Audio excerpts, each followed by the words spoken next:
na ọ bụ ezuru aka herude na tutu ngịga mana ọ bụghị udene ka anyị na-eri ebe a ọ bụ anụ ọkwa na nke ọgazi ka anyị na-ata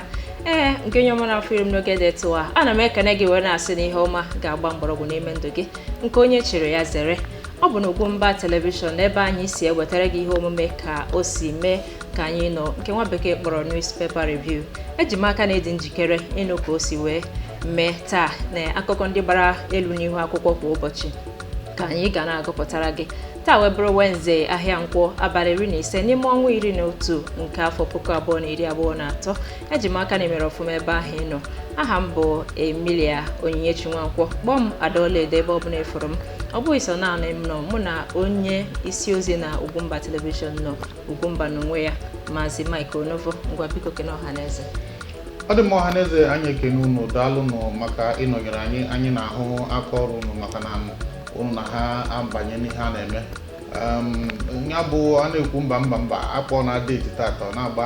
abalị 15 ya bụ uru na mgbe ahụ obi ji amapụ ndị nne na nna biko ọkwara na-enwere ego nke iji kịta gakwagote akwa ụmụaka tupu ọrịa maka ekeresimesi ka anyị gbapụ ọsọ a ga-agba ya agba otu ọbụla osi wee dị ndụ ka mkpa o wee bụrụ ya akụkọ anyị nwe ebe a taa wee si Obiano to Soludo, pay off my aides if you can't re-engage them. Nke a wee bụrụ na akwụkwọ News Express ka o si wepụta. Nke a bụ aka chịbụrụ Anambra steeti Obiano na-agwa Soludo onye obunyere oche si ya na ọ bụrụ na ọ ma na ọ gaghị enetenwu ọ bụ na ndị ya na ya rụgoro ọrụ na ya na ya agaghị arụzi na ha ya kwụọ ha ụgwọ ka ha nabazie. Ị nwere ike ikwu maka nke a nna ịma na anya ukwu na-ebutacha ụmụ ihe a ịrụcha na pụọ wee sị ka ndị niile gị na ha rụrụ ọrụ ndị osotaghị ndị oti mkpu ka ha sonyere m rụkwa ka ọ ga-abụ ihe ọbụla m na-eme nyụọ ahụ abịa gwaghị na nyụrụ ahụ ịmana ya na-ese okwu na Rivers steeti kịta onye nke si ebe ahụ rituo were kpụrụ ngwongwo na ngwongwo niile o jiri rụbuo ọrụ si na onye nke a ka anyị kwekọrịtakwa na ndị niile so mụrụ ọrụ ga-eso rụọ ọrụ ka ọ ga-abụ na mbọsị ọbụla nwoke were ije dị agha ka ịbụrụ gịnị ọka na-arịpọtụrụ na-akọrọ mba ekweta ha na nke ahụ mana ihe dị etu a ọ pụta ọ bụghị n'iwu obodo ọ ga ihe a bụ nkwekọrịta Obiano ya na Soludo nwere ka na ọ bụghị ya ihe nkwekọrịta ha nwe tupu o wee bunye oche ọ na-ebunye oche ọ bunye anwụ oche ịma na ụmụ ihe a niile nkwekọrịta ọ bụghị tata ka nkwekọrịta dụwara ị na-anya ngige na ndị tọrịa mgbe ahụ nwere nkwekọrịta nkwekọrịta na-aka nkụ kama na ihe na-emebuzi bụ na ọ bụrụ na ikwekọrịta nke ị na-ama mmenwu abatazie mgbe a chọwara mmekwu agba ama ihe riri n'abalị maka na mgbe ụfọdụ ọ na-agba ha kwekọrịtacha ihe ị ga-emekwe nka ihe oruru m ị ga-eme nka ihe oruru m ma ya bụrụ na ihe na-aga aga na abanyezie ogosizie okwu adagharịzie hapụ ndị a ụka akpara akpa bụ isi ka eji ekwe ya ọ bụrụ na ya na ya nwere nkwekọrịta dị etu a ma ọ bụrụ na akpa nke dị mma ọ bụrụkwa mụnwa nkwekọrịta mgbe m bara ebe ahụ enwere ka m kweta mmadụ mba na ị gaghị ebe mana ịbanyezie gbado ụkwụ n'ala ọ dị mma na-atụfughị oge akụkọ ọzọ dị ebe a sị the Ministry of Foreign Affairs has said it will take 35 million naira to bring back Emmanuel Chibikem's corpse. Emmanuel Chibikem is a Nigerian medical student who was murdered in the Philippines. Nke a wee na-akọwa na ndị Ministry of Foreign Affairs na-ekwu na ọ ga-ewe 35 million naira iji wee bunata ozu Chibuikem Emmanuel nwa Nigeria nwa afọ Nigeria na-agụ akwụkwọ na Philippines bụ onye egbufuru n'ike. Nke a kwa ọ bụ ihe anya mmiri mana a nara ekwu dị ọ bụghị so na nwa afọ Philippines ọ bụ nwa afọ Igbo ịma na ọsụsọ ndị Igbo anyị ka ọ na-abụrụ ọ bụrụ na ọ nwa afọ Nigeria bụrụ nwa afọ Igbo ọsụsọ ndị Igbo anyị ka ọ na-abụ ebe ọbụla a nwụrụ ebunata anyị n'ụlọ mana ihe na-enekwanụ bụ ọ bụrụ na onye nwee ike ọ bụrụ na ego dị ibunata ya iji 35 million naira ebunata ya ka nne na nna ya tawa ozu isikwa m kwuo asị gị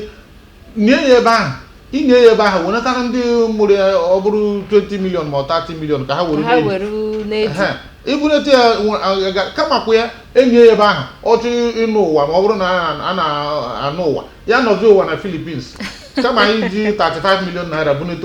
bunetara anyị ozu na akpati ya ka ndị nne na nna ya fụ ya ka ha mee na ọ bụ ihe iru uju mana ihe iru Maazị Mike mana omenala Igbo nwere ike ebe o si anụgo m na o nwere omenala Igbo ebe bụ mmadụ si na ya weta onwe ihe emekata kenye onye ahụ n'ala ndị ọzọ na-abụghị n'ala Igbo nke ahụ awụghịzi eziokwu maka na ndị nwụrụ mgbe agha ọ bụghị owu ha niile ka ebunarụ be nna ọkwa omenala akwa ihe anyị ji mara anyị na onye ọbụla a na-akpọ anyị isi atọ na mba na ebe ọbụla mmadụ nọ wee bunata mana ọ dịghịzi n'etu ahụ ma ndị mmụọ na-ekwuru okwu ya ga-aghọta na ọnọdụ nwere etu ọ dị ego a ejikwu chọọ ibunata ya amanụ m akpa onye ọ ga-esi na ya pụta n'akpa gọọmenti ọ ga-agba akpa gọọmenti ọ ga-agba akpa gọọmenti mana gọọmenti kama ha ga-atinye 35 million maka ama m na 35 million a nwere ike iburu ma ego mgbakwunye ma ego ọtata ka ebunata mgbakwunye ma nsọkwunye ihe dị ebe ahụ bụ ọ bụrụ na ndị a na-agba ụzọ apriko ọ bụrụ na ihe dị etu arara ahụ o nwere ike lie ya bụ nwatakịrị ebe ahụ ikekwe ọ bụrụ na ọ bụbeghị onye lụrụ nwaanyị nwere ụmụazị ọtaka na-agụ akwụkwọ ọ bụrụ na enye ya ebe ahụ o nwekwara omenala Igbo na-asị tikunata onye ahụ ekunata ma ọ bụrụ na ọ bụrụ onye a ga-ekunata a na-ekwukwo na omenala mgbe ụfọdụ anyị ga-amakwa na ụmụ ihe na-agbanwe ndị nwụrụ n'agha onye ekunatara ha enwere onye chetadoro kama nke ahụ gawa ọ dị mma ọ bụrụ na ị chọrọ ịmatakwu maka akụkọ a jee na akwụkwọ Punch ka ije gụrụ ya n'uju nke ọzọ dị ka ịbịa nwere ebe a wee sị court stops Anyanwụ from parading as the PDP National Secretary. Nke a wee bụrụ na ndị ụlọ ikpe akwụsịgo Anyanwụ na onye nke zọrọ ọkwa ọchịchị Imo steeti aka na-achị Imo steeti site na PDP na ha akwụsịghị ya ka ọ ghara ị na-agagharị dịka ode akwụkwọ National Secretary ndị PDP. Ịma na ya asị m mkpokọta ya bụ okwu bụ na Anyanwụ dị anya ukwu etu aka anyị ga-esi kpokọta maka ka ị ga-eji ịbụ ode akwụkwọ ndị PDP iwe chọọ ịga azọ gọvanọ kama ị ga-arịtu ka onye ọzọ rụwa ya bụ ode akwụkwọ isi ọnwụ ewee mee ya n'ụdị na ịma rịtu ịga na n'ụzọ ọchịchị ugbu a nọ n'ofu akụkụ na-aba mba na a ga-aga kọt na Hope Uzodimma gbogburu ha ị nọkwa n'ofu akụkụ na-achị Abuja ozugbo ka ị ga rụọkwa ode akwụkwọ ndị ihe na ọ bụ sọsọ gwa ka ewepụtara PDP hapụ onye ọzọ anyị ukwu na-eme enwe ihe ndị obodo m na-akpọ ete ikparịrị obu anya ihe ọ pụtara bụ na ijighị obi gị niile ga zọọ ya bụ gọvanọ n'ọka bụrụ na ị gara mana esikwa m kwuo si gị otu a na onwetaghịzi ọkwa aka ga-achị Imo steeti si hapụzie ya ka oche nne ya onye a dịka baraks soja go soja kom etu a iru ọnalụ ruo ya afọ one ma one ọ bụghị mgbe ịmakwa mgbe a na-ewepụ ndị isi amaghị afọ one dị mgbe ahụ ndị sineti prezidenti ụfọdụ rụchara ọnwa isii mgbe o ruru tọnụ ndị Igbo ụfọdụ rụrụ ọrụ ugwu isii ụfọdụ arụghị mgbe afọ anyị ihe ọ na-abụ bụ imetụrụ inye otu ụbọchị a na-akpa ya bụ ihe maka ihe ndị sineti prezidenti ahụ mgbe gara aga ka otu nwaanyị rụgburu minista bụ onye Igbo ọ na-erotara anyị na mgbe a na-anụ ọgụ agụụ dị a na-ebute ndị Red Cross bute nri bịa etu a ị gaa n'ebe ahụ n'ihe a kụziri onye ọbụla bụ ọ bụ eziokwu na agụụ dị ịzọta na nke gị na ụmụ gị na ndị agbata obi gị ga-eri iwere nke gị inyefe ya bụ na onye ahụ ka ndị Igbo mere mgbe ahụ iwere ha na nke gị ịzago senate president iwerugo ugwu dịka senate inyefe onye ọzọ abatakwa kpatara anyị ji nwee ọnụọgụgụ senate president kacha na Naịjirịa maka na a na-eme onye bata onye efe ọrụtụ nke onye efe ọ bụrụ igwe na-achụpụrụ ya kama Anyanwụ emetaghị ya nke a bụ na mgbe a na-eme ọchịchị dịka na iwepụtara obi gị si na ị chọrọ inyere ọhaneze aka maọbụ na ị chọrọ kedu ka nwa bekee si ekwu ya serve your people nke kịta dịzi nnọọ ka afụ mfoju akpa ka a na-eme n'ọzi ihe onye bụ n'uche ka o ji aga ebe ahụ Anyanwụ nyefe ya mere o ji wee dị ka 4 years a na-azị ezu achịcha ara ịnọ achọbakwa ọzọ ịma na onye banye oche na ọ da agwụ mgbe ọ ga-agafezi na Naịjirịa ka e nwegoro onye nke a kwuru na ọ chọrọ ịzọ third term Nigeria bụkwara na ahapụrụ onye nke eji apụrụ nyegbuo ọ kakwara ịbụ life president ọchịchị na-atọ ụtọ onye ọnụ ruere adịgo committed eziokwu ya bụrụ na ị chọrọ ịmatakwu ihe banyere akụkọ a biko jee na News Express jee gụta ya. Akụkọ ọzọ dị ebe a wee sị Obi donate 20 million naira to Enugu hospital. Nke a wee na-akọwa na Maazị Peter Obi aka chịbụrụ onye isi ala site na Labour Party nyere ndị ọzọbụrụ onye isi ala na o nyere ndị ụlọọgwụ nọ n'Enugu 20 million naira. Nke a wee tọọ m iche. Ọ na-enyebu mbụ maka anya bụ nwoke ofu ihe m marụ enwere afọ one ma one gara aga n'obodo Lagos enwere ndị kpọrọ na ha na-achụ nta ego ka arụ ọrụ Chineke ụlọ akwazicha nnọọ si denye ma afa Peter Obi. Otu onye nwoke si na Peter Obi na ịma mfu ya ebe ahụ ọ bụkwa na enwere ihe o nwere megide ha kama na ọ sịrị ha ihe ọbụla a na-eme onu mee ya n'ụlọ abịa ha na ihe gbasara ahụike ihe gbasara agụmakwụkwọ na nchekwa obodo ọ ga-ewere ego akpa enye ha. Ị nwere ike ịnakwa Obi ego baza ebi amanyekweghị ma 100,000 ego baza ma ọ bụrụ na asị ka emewe goyingo mana ọ dahana ọ bụghịkwa na ya bụ na ọ naghị akwado ndị chọọchị n'obi dị aka gọọmenti erughị na ọ daa na ụmụ ihe gbasara akwụkwọ ihe ọbụla gbasara mmadụ ihe ga-akwalite mmadụ nnọọ ọkụ ihe m ji hụ ya bụ nwoke n'anya. Amaghịkwa m ụdị ịhụnanya na ịhụnanya bụ ịhụnanya nwunye nwekwara ike isi nkịta ịhụnanya bụ ịhụnanya ọgụbazikwa ka ị na-ekwu. Ọ dị mma. Akụkọ ọzọ dị ebe a wee sị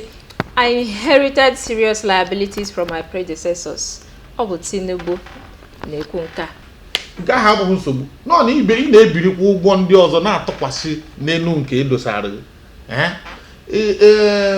na Nigeria afụgo m na ọ bụ mmehie ọ bụrụ ndị fada asị na ndị ogbugbu bụ mmadụ idewe ego n'ihe ọka mma bụ ị na-ebikọta onye nke pụgburu apụ Buhari pụgburu apụ o bikọtara bie nta bie imo bichaa ego niile o biri apụtakwa kịta anyị na-ebirikwa nke ọ bụghị na a na-ebirizi eji eme ihe ga-eme ka amụtakwu ego aga nọ na a na-ebiri akwa na-ebite ego eji arụ yaachị eji azụ yaachị a na-ebitekwa ego a ga-eke ụmụaka. Ọ bụ ihe dị m egwu nke ego a niile a na-ebiteche ọ dịzi nnọọ ka a ga-asị na a na-emezi ka obodo anyị abụrụzie na mbite ka anyị ga-eji ọnọgide kịta asịkwuo na ikuku anyị na-ekubu na n'ebe mana nke a Chineke karịrị nke a ọ gaghị ekwe ka ikuku anyị na-ekuku wee bụrụ mbite ka a ga-ebi. Ịma na ofu ihe ebe ọnọdụ bụ mgbe ụfọdụ na-ajụ kedu ndị a na-ebite ike ada agwa ha fụkwana na nke anyị ji akara nkụ. Ọkwa ihe mmụọ na-ajụ ebe a na-ebite ego a ọ na-agwụ agwụ. Ọ bụrụ na ịtụnenya ị mara na ọ bụrụ na ị nwere dịka ana n'ime obodo mgbe ọbụla ị gara ibi ego na ọbụla mmadụ nwụnahụrụ ị ga-afụ ka ndị mmadụ akpọ nne Chukwu wetara Chukwu weru a ga-akwụ ọfụma a ga-emezie nna anyị gbara mbọ o mere nke a ọkwara na-enwe etu isi chọọ enyemaka bịa ka nye gị ihe a maka na ị were ana maọbụ na ị nwere ihe a ga-abịa nagharị gị na ọ bụrụ na ebinye gị ego ị ga-eji ma akwamozu ịkwụ n'ihe ya bụ na ndị anyị na-ebinye Naijiria ego maara na enwere ihe etu a ga-esi nata ya Naijiria na o nwere ihe ha sikwe ha n'aka enweta nke a wee bụrụ eziokwu. Ya bụrụ na ị chọrọ ịmatakwu ihe gbasara akụkọ a jekwe na News Express gaa gụta ya nke ọma. Akụkọ ọzọ dị ebe a wee sị Tinubu says poverty is not a shameful thing but it is unacceptable under his leadership. Nke a wee bụrụ aka na-achị obodo anyị Bola Ahmed Tinubu na-ekwu na ihe isi ike abụghị ihe ihere kama na ọ bụghị ha ga-anabatanwu n'okpuru ọchịchị ya. Ị nwere ike ikwu maka nke a. Ụbịam abụghị na ihere mana ofu ekwuregwu si na ụbịam bụ arụ kama na mgbe ụfọdụ ọ na-abụ ndị ndọrọ ndọrọ ọchịchị na ọ bụ ndị ọchịchị anyị mgbe ụfọdụ ha na-ekwu okwu ana m asị ndị a ọ bụ ha makwa na ọ bụghị ụmụta ata ka ha na-agwa abịa na ndị ha na-asị na Nigeria bụ poverty capital of the world. Ị na-achịkwa anyị na afọ ịnọ ị ga-achị anyị na ihe gbasara ụbịam ama nnabata ya chacha kedu ihe a na-eme iji wee kpọpụta ndị mmadụ n'ụbịam maka agụụdị. Maka na nke a bụ ihe bara uru ikwu ihe a ga-eji wee mewe ya emewe na ọ bụghị dị sọ ikwu ya ekwu maka na ka ọ dị ugbu a ndị mmadụ na-ata ikikere eze kwum ka mma na ntị ọ ka mma n'ọnụ ndị ndọrọ ndọrọ ọchịchị ekwu kama na o mere na kịta ndị a na-agwa amarago ma nwoke m na-asị ka ị na-atụ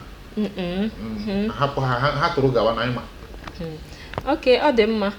Jee n'akwụkwọ Punch jee gụrụ akụkọ a n'uju ya. Ọzọ dị ebe a wee sị Labour Union locks out National Assembly staff. Nke a wee bụrụ ndị isi ọrụ ndị ha kpochiri ndị National Assembly n'iro wee sị ha batana maka abụba ọrụ a ha bidoro ụnyaahụ. Ịma na mgbe ụfọdụ onye ọgaranya na-echefu na ndụ ya dị n'aka gateman. Ọkwa onye gateman jiki eziokwu ya bụ ndị senators na ndị omebe iwu na ndị ntanimo ndị ukwu a ha rutezie ha fụ na onye jiki ihe na o so na-abụ ọrụ ịma ọ ka ga-elotekwara anyị na anyị ka nọ na-abụbụ ọrụ ndị NLC ọ karịa akawa njọ. Nye ya anụrụ na ma ọdụ ụgbọ mmiri ndị na-ebupụta ahịa arụ ha ọrụ ndị National Assembly ifugoro na-akpọchibidoro ha na ha arụ ha ọrụ ya. Ndị banks ọtụtụ imirikiti banks ada arụ ọrụ ya bụ na ya bụ ihe ọkpụzikwa ọkụ n'ọnụ ha na-eche ihe eruo gị na ọkpụzikwa ọkụ n'ọnụ ọ bụrụ maka ihe etiri ofu onye na ndị ASUU ha esonyekwugo n'ihe nke ha bụ omenala. Ọ dị m ka ndị nke aha sef mgbe ụfọdụ ọ dị m ka ha na-eche ihe ọbụla a ga-eme ka aga agba abụba ọrụ nke ha ga-ogo omenala. Ọ dị mma. Anyị na-atụ anya na gọọmenti ga-elebanye anya na ya bụ ihe maka na ọ gaghị adị mma ka ndị ọrụ wee nọrọ abụba ọrụ nọtee ya aka maka na a sị na ehi na-abụ n'ọgụ nọ ahịhịa bụ ihe na-ata afụfụ ya. Si biko nyere anyị aka metụ ha aka n'obi nke ọbụla ha si ha mere ha udo wee na-achị. Ọzọ dị ka ibe ya ebe a wee sị I may not be alive to see an Igbo man become the president of Nigeria, says Adolphus Nwagbara. Adolphus Nwagbara wee bụrụ former Senate president. O wee sị nwoke a ama na ọgbatugo na aro na ọ dị agbatubego na o wee na-ekwu na o nwekwara ike na ya agaghị adịzi ndụ wee fụ ebe onye Igbo bụ onye isi ala Nigeria. Kedu ihe nwere ike ikwu maka nke a? Amaghị m ka ọ chọrọ inwu echi. Esokwe m na ndị na olileanya ha fugoro efu. Olileanya m ka dị kama na ihe m maara bụ na ọ bụrụ ha na ndị Naijiria kwechirisi ha na ndị Igbo ama nchinata ọ dịkwa m ka etu anyị nọ ka anyị ga-anọ maka na ifuru onye Chineke nyere ọnatarachi ịtụgharị ihe ọnọdụ ifu onye Igbo ifu na onye Igbo nwere ike ime mmiri ka ọ ghọọ mmanya n'ụdị nke ya. Iwe si maka na ọ bụ onye Igbo a na-atụ egwu ka ndị Igbo ghara ime ihe na ndị Igbo na anyị na-eme ngara anyị dị mpako anyị ọkwa etuchi nke anyị si ka anyị ya bụ olileanya m bụ na onye Igbo ka ga-achị Naijiria mana ofu ihe ọzọ dịkwa mkpa n'ime bụ ọ bụ ọsụsọ onye Igbo echi enwere ndị ọ ga-abụ ewepụta kịta asị ka ha chịa ndị Igbo achịa Naijiria n'afa ndị Igbo asị m mba asị m na mụnwa na onwe m ama ntụnyere kama anyị chọrọ ka onye ọ ga-abụ nwa ga-aga mba rifọ nri onye ọ ga-abụ ọga o metụ ihe eziri ega ọ bụghị ma ọ bụ onye Igbo ka ọ bụ ọ dị mma eziokwu ka ọ bụ onye ọbụla ga-emetụ ihe obodo na-atụ anya ya bụ onye anyị chọrọ ka ọ chịa Naijiria ọ baghị uru ma ọ bụ onye Igbo ka ọ bụ onye Hausa ka ọ bụ onye Yoruba mana sinyekwa anyị maka ewerekwa na-enye nsogbu mana si onye ọbụla isi kpakọrọ ọnụ ga-emenwu ihe ọha na eze chọrọ osi Igbo ma osi ebe ya chịa Naijiria o wee bụrụ ya a sị na ebe ọkụ nyụrụ awụsa ọwa ebe a ka anyị ga-adọbiri ya na nke taa na ihe omume ka o si mee mara na ọ bụghị akụkọ ndị nụrụ taa ka ị ga-anụ echi nke a mere o ji wee dị mkpa na ị ga na-esonyere anyị ụbọchị niile a sị na anụ gbana taa echi bụ nta aha m bụ Emilia Onyinyechi Nwankwọ mana ebe ọ bụla ị hụrụ m kpọọ m Adaọla Edo daalụ na nwere ike ọ dị mma Igbo ka emesịa nọ mara nọ na ọ bụghị naanị ebe ọkụ nyụrụ ka a na-anwụsọ ọwara ọ bụrụ na fuel ogwu jeneretọ anyụ ya mere oge aga na tata ị ga-afụkwa anyị echi daalụ site na amara Chineke daalụ ka emesịa